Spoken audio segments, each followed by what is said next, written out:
ये लोग कहते थे राम मंदिर के मुद्दे पर अगर फैसला हुआ खून की नदियां बहेंगी। मैं कहता था देखो भाई कुछ एक मच्छर भी नहीं मरने वाला है, कुछ नहीं होगा। न्यायालय मेरिट के आधार पर फैसला करे, फैसले को लागू हम करेंगे। और किसी के माई के लाल पे हिम्मत है उत्तर प्रदेश में उपद्रव करके दिखा दे, और किसी के माई के लाल पे हिम्मत है उत्तर प्रदेश में उपद्रव करके दिखा दे।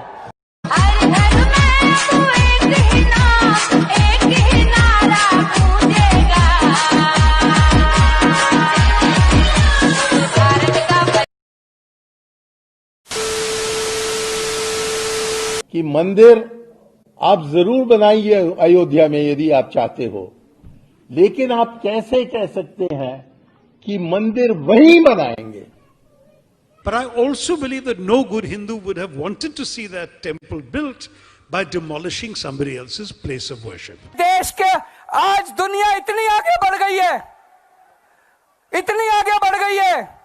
अगर हमारे देश को तरक्की करनी है तो ये मंदिर मस्जिद बनाने से नहीं होगी। राम के सिद्धांतों को निकालो, राम मंदिर बनाने से राम राज्य नहीं आएगा। कुछ लोगों को लगता है कि मंदिर बनने के बाद शायद कोरोना चला जाएगा, शायद इसीलिए उन्होंने ऐसा कार्यक्रम किया होगा। लोग मंदिर में जाते हैं, मत्था टेकते हैं, देवी की पूजा करते हैं। आपको कोई बहन कहता है, कोई मां कहता है, मगर सच्चाई ये है कि वही लोग जो मां और बहन कहते हैं,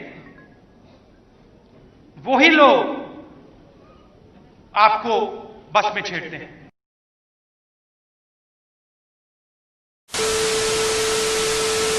मंदिर और मस्जिद के भुलावे में रह गए, ये देश 15वीं सदी के अंदर पहुंच जाएगा। इनके चक्कर में मत पड़ना। अगर ये मंदिर और मस्जिद बनाते रह गए तो आपका बेटा इंजीनियर नहीं बनेगा, उसको पुजारी बनाना पड़ेगा किसी मंदिर में बिठाने के लिए। दोस्तों, आज दुनिया इतनी आगे बढ़ गई है, इतनी आगे बढ़ गई है। अगर हमारे देश को तरक्की करनी है तो ये मंदिर मस्जिद बनाने से नहीं होगी। मंदिर में सब सीएम्स को इनवाइट किया जा रहा है, जब उनका स्टोन रखा जाए। अब आप भी जाएंगे क्या 5 अगस्त कार्यक्रम में, शिलान्यास के कार्यक्रम में? मुझे तो इनवाइट नहीं किया गया अभी तक। किया जाएगा तो लेकिन भगवान नहीं, जब भगवान राम का मंदिर है, भगवान राम पे सबकी श्रद्धा है, तो भगवान राम का आशीर्वाद चाहिए कि भगवान राम हमारे दिल्ली पे और पूरे देश पे अपनी कृपा बना के रखें। और इस टाइम तो मैं यही कहूंगा भी सबकी जान बचे, कोरोना से सबको मुक्ति दिलाएं।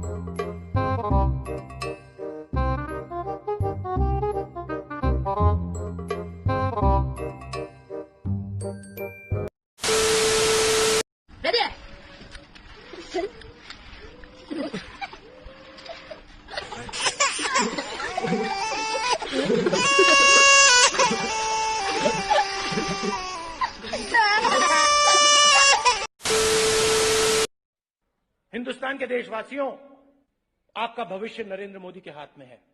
और अगर आप एक सुनहरा भविष्य चाहते हो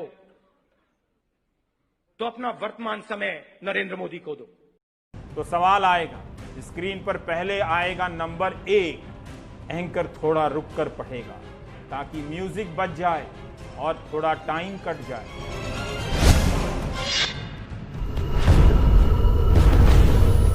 हाँ, तो पहला सवाल आता है, क्या रफाल के आने के बाद आंख मिला पाएगा पाकिस्तान? क्वेश्चन मार्क, प्रश्न चिन्ह। अब ये सवाल कुछ सेकंड तक स्क्रीन पर लटका हुआ है, म्यूजिक बज रहा है, एंकर चेहरे का भाव बदलता है, तभी नंबर 2 स्क्रीन पर धमाके की तरह आता है। लगता है कि सवाल नंबर 2 आ गया है। क्या चीन के पास है रफाल का जवाब? चीन और पाकिस्तान के पास अत्याधुनिक फाइटर कौन से हैं जिनका मुकाबला रफाल को करना पड़ सकता है या जिसकी तैयारी की जाती है। चीन के JF-20 की लगातार बात होती है। अगर रफाल से उसकी तुलना करें तो क्या कोई जानकारी है कि रफाल उस पर कितना भारी पड़ता है, या दोनों की जो एक तरह से जो स्पेसिफिकेशंस हैं वो क्या क्या हैं, किस तरह से रफाल उसका मुकाबला कर सकता है JF-20 का? इन दिनों चैनलों में कंटेंट का अकाल है। ऐसी घटनाएं कम घट रही हैं जिससे सरकार इतिहास बनाती लगे। इसलिए आप रफाल के महत्व को कम समझते हैं तो आपकी समस्या है। आज का दिन ऐतिहासिक है, वो दिन ऐतिहासिक नहीं है जिस दिन हमारे अनुराग द्वारी किसानों की कहानी करते हैं। बहुत बड़ी उपलब्धि है, एक कह सकते हैं एक ऐतिहासिक दिन है, न केवल भारतीय वायुसेना के लिए बल्कि देश के लिए। बस नट बोल्ट खोलकर ही दिखाने का मौका नहीं मिला, वरना न्यूज चैनलों के एंकर रफाल के सारे कलपुर्जे खोल एक एक नट का ब्यौरा बताते और फिर से सारे पुर्जे को कस देते, रफाल ही बना देते। फ्रंट सेक्टर ऑप्ट्रॉनिक्स तकनीक से युक्त है ये। इसका फायदा ये है कि राडार जैमिंग का कोई असर नहीं पड़ता है, यानी कि जैमर जो है वो इसमें काम नहीं करेंगे। 1 मिनट में 60,000 फुट की ऊंचाई तक ये जा सकता है। एक बार में 3,700 किलोमीटर तक उड़ान भर सकता है। रफाल की स्पीड 2 मैक यानी ध्वनि की गति से दोगुनी है। और जो लोग वहाँ सेटल्ड हैं भारतीय मूल के, जो बहुत ज़ोर शोर से हाउडी मोडी करते थे, उनको ये सोचना होगा कि मतलब ये इस महामारी के समय में देश को ज़रूरत क्या है। राष्ट्रवाद के अफीम की, धर्म की अफीम की, राम, रफाल और राष्ट्रवाद की अफीम। जी हाँ, राष्ट्रवाद एक ऐसी नायाब चीज़ है, ये एक ऐसी दवा है जिससे लगभग हर बीमारी का इलाज हो सकता है। तो कहीं ना कहीं राष्ट्रवाद की जो अफीम है वो आपको वो नशा देती है कि आप बंद आंखों से नहीं बल्कि खुली आंखों से सपने देखते हैं, डे ड्रीम आप करते हैं। यकीनन देश की जनता निगलती रहेगी, क्योंकि देश की जनता ने धर्म, राष्ट्रवाद का धतूरा चाटा हुआ है, उसके आगे उन्हें कुछ नहीं दिखाई देता है। देश की जनता तो मान लिया मूर्ख है। मतलब क्या चाहते कि अब क्या होना? क्या चाहेंगे, कमजोर हैं, क्या करेंगे। मेरे हाथ में जब लाठी आ जाएगी तो वो नचाऊंगा मैं भी, जैसे ये नचा रहे हैं वैसे मैं नचाऊंगा। हम लोग कोई लड़ाई झगड़ा नहीं करेंगे, हम लोग सही है। दंगे फसाद का कोई मतलब नहीं है। नहीं, फैसला दिन है तो रात आएगी और रात है तो दिन है। इस समय रात है तो दिन आएगा। तो इंतजार करिएगा सर, मतलब इंतजार करेंगे। अल्लाह जो है आपका बदला जरूर लेंगे। हाँ, बदला जरूर लेंगे। किस हिसाब का बदला? ऐसा मंजे जैसे उन्होंने जबरदस्ती किया उसने मैं भी करूंगा। आज ने मेरे पास वो पावर नहीं है, कल आएगा, परसों आएगा, नरसों आएगा, 50 साल बाद आएगा, इसका बदला लेंगे। एक दंगे की जांच कर लो जाए, एक दंगे की जांच कर लो, और वो दंगे करवाने वाली जो पार्टी है उस पार्टी के सबसे बड़े नेता को सबसे सख्त सजा दे दो। इस देश के अंदर दंगे होने बंद हो जाएंगे दोस्तों। राफेल जो एयरक्राफ्ट है वो 2 पायलट से चलने वाला था, अब वो 1 पायलट वाला बना दिया गया है। जो हवाई जहाज 2 पायलट उड़ाते हैं उसको 1 उड़ाएगा। मंदिर और मस्जिद के भुलावे में रह गए, ये देश 15वीं सदी के अंदर पहुंच जाएगा। इनके चक्कर में मत पड़ना। अगर ये मंदिर और मस्जिद बनाते रह गए तो आपका बेटा इंजीनियर नहीं बनेगा, उसको पुजारी बनाना पड़ेगा किसी मंदिर में बिठाने के लिए। दोस्तों, आज दुनिया इतनी आगे बढ़ गई है, इतनी आगे बढ़ गई है। अगर हमारे देश को तरक्की करनी है तो ये मंदिर मस्जिद बनाने से नहीं होगी। मंदिर में सब CMs को इनवाइट किया जा रहा है जब उनका स्टोन रखा जाए। अब आप भी जाएंगे क्या 5 अगस्त कार्यक्रम में, शिलान्यास के कार्यक्रम में? मुझे तो इनवाइट नहीं किया गया अभी तक। किया जाएगा तो लेकिन भगवान नहीं, जब भगवान राम का मंदिर है, भगवान राम पे सबकी श्रद्धा है, तो भगवान राम का आशीर्वाद चाहिए कि भगवान राम हमारे दिल्ली पे और पूरे देश पे अपनी कृपा बना के रखें। और इस टाइम तो मैं यही कहूंगा भी सबकी जान बचे, कोरोना से सबको मुक्ति दिलाएं। एक लंबे इंतजार के बाद आज ये सुखोई पहली खेप आ गई है। हमारी जो वायुसेना है, हमारी सेना है, उनका हौसला इससे बढ़ेगा। मजा नहीं आ रहा है।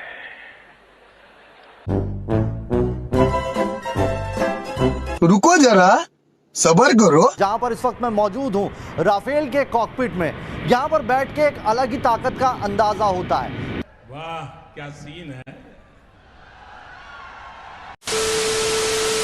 कोरोना काल में ये बेरहम प्रधानमंत्री, लोकतंत्र का हत्यारा, लोकतंत्र और संविधान की हत्या करने वाला, राजस्थान में सरकार गिराने वाला, मध्य प्रदेश की सरकार को तहस नहस करने वाला, जो जिसका लोकतंत्र में विश्वास नहीं है, उससे राम मंदिर, अरे हम तो कह रहे हैं कि अयोध्या धस जाए, भूकंप आ जाए, लेकिन इसके हाथ राम मंदिर का शिलान्यास नहीं होना चाहिए। और ये आरएसएस प्रमुख मोहन भागवत, ये ब्राह्मण नहीं है, इसके पूर्वज यहूदी थे। इनको किसी भी ब्राह्मण और किसी भी सनातन धर्म से कुछ लेना देना नहीं। टीका लगा लेने से, लंबा टीका मधुरी बानी, दगाबाज की यही निशानी। श्यामा प्रसाद मुखर्जी मुस्लिम लीग के साथ सरकार बनवाए थे।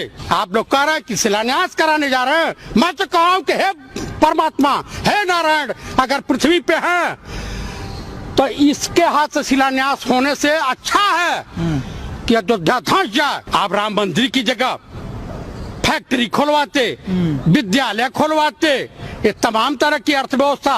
अरे जिस देश का प्रधानमंत्री चाइना के आगे घुटने टेक दिया हो, उस देश के प्रधानमंत्री से इस देशवासियों को कोई उम्मीद नहीं करनी चाहिए। अब राम मंदिर उन्हें सूझा है और केवल ये एक राजनीतिक स्टंट है। अब राम मंदिर उन्हें सूझा है और केवल ये एक राजनीतिक स्टंट है। मैं अयोध्या में राम मंदिर निर्माण का स्वागत करता हूं। देशवासियों को इसकी बहुत दिनों से अपेक्षा और आकांक्षा थी। राम मंदिर का निर्माण हर भारतवासी की सहमति से हो रहा है। ये सिर्फ भारत में ही संभव है। ये मंदिर यहाँ बनना चाहिए, मंदिर यहाँ बनना चाहिए था। बन गया, नारायण मोदी हुक्म दे दिया जन्मभूमि को। अच्छा, विश्व हिंदू अच्छा बनेगा, कोई परवाह नहीं रखो, राम को मंदिर बन जाएगा। बहुत तकलीफ काटा।